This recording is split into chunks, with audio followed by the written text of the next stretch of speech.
Section 209 to 216. Section 209. Assignment of the customs officers and employees to other duties.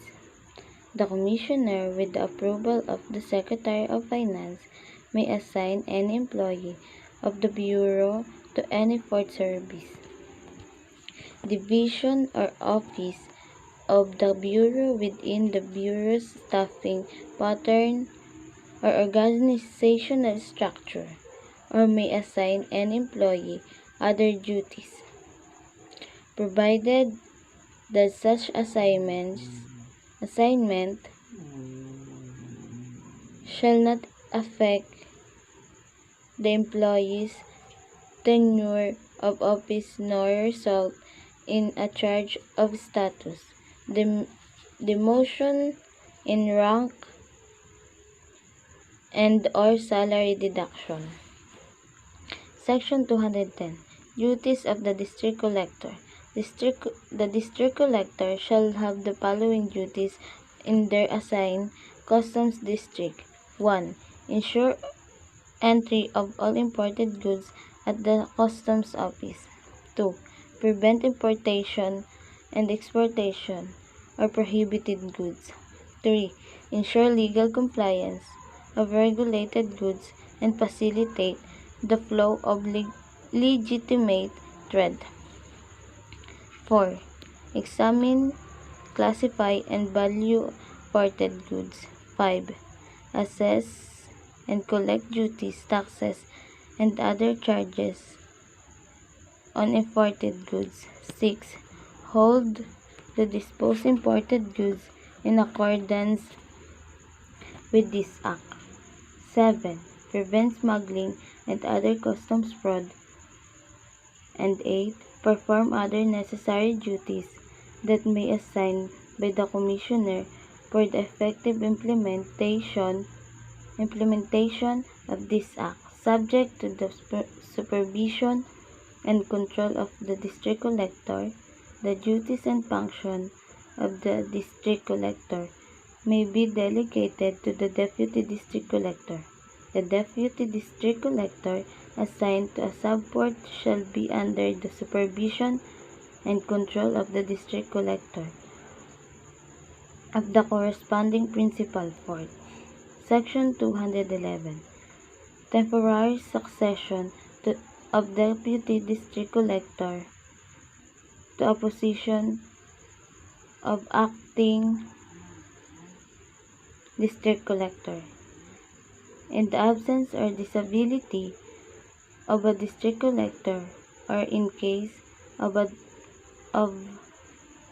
vacancy, the Deputy District Collector shall temporarily discharge the duties of the District Collector.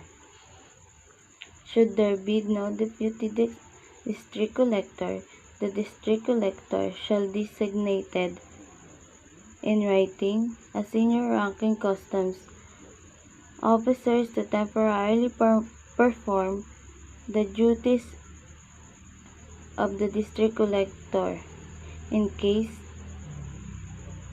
there are two or more senior ranking customs officers with equal length of service, a drawing of a lot shall be undertaken. The District Collector shall report designation to the Commissioner within 24 hours after designation. Section 212. Records to be kept by customs officers, District Collectors, Deputy District Collectors, and customs officers acting in such capacities must maintain permanent records of official transactions and turn over all records and official papers to their respective successors or other authorized officials. The records shall be made available for inspection by the other authorized officials of the Bureau. If required, the District Collector shall affix the official dry seal of the Bureau on all documents and records requiring authentication. Section 213. Reports of the District Collector to the Commissioner.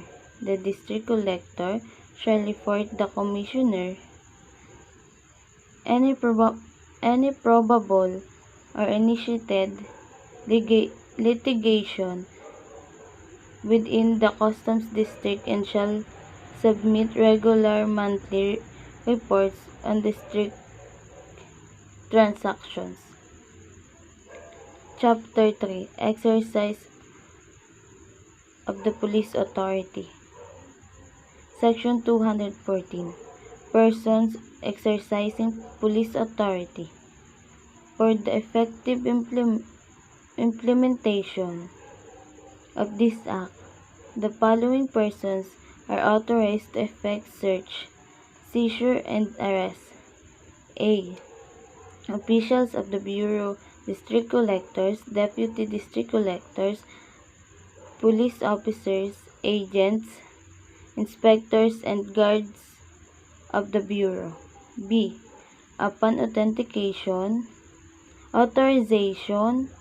of the Commissioner, officers, and members of Armed Forces of the Philippines, and national law enforcement agencies. And C. Official of the BIR on all acts falling within the regular performance of their duties. When payment is internal revenue taxes is involved, all officers authorized by the Commissioner to exercise police authority shall at all times coordinate with the Commissioner.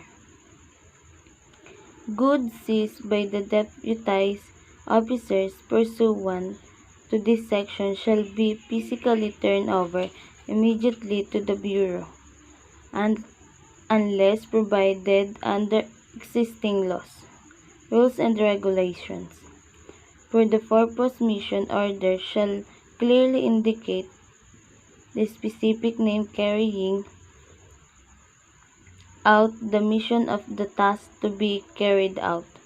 Subject to the approval of the Secretary of Finance, the Commissioner shall be defined, the scope, areas covered, procedures, and conditions governing the exercise of such police authority, including custody and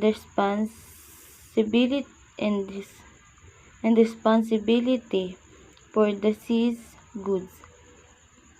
The rules and regulations to this effect shall be furnished to the concerned government agencies and personnel for guidance and compliance. All seizures pursuant to this section must be effected in accordance with the provisions on the conduct of seizure proceedings provided for in Chapter 3 and 4 of Title XI of this Act. Section 215.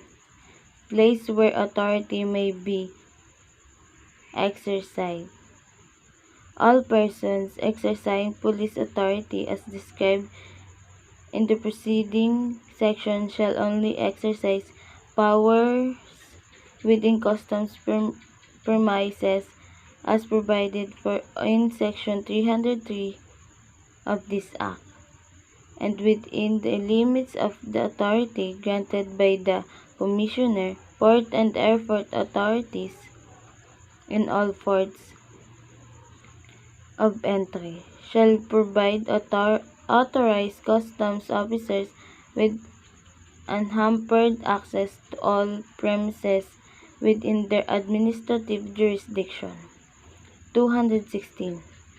Exercise of power of seizure. Any person exercising police authority under this Act has the power and duty to seize any vessel, aircraft, cargo, goods, animal, or any other movable property when the same is subject to forfeiture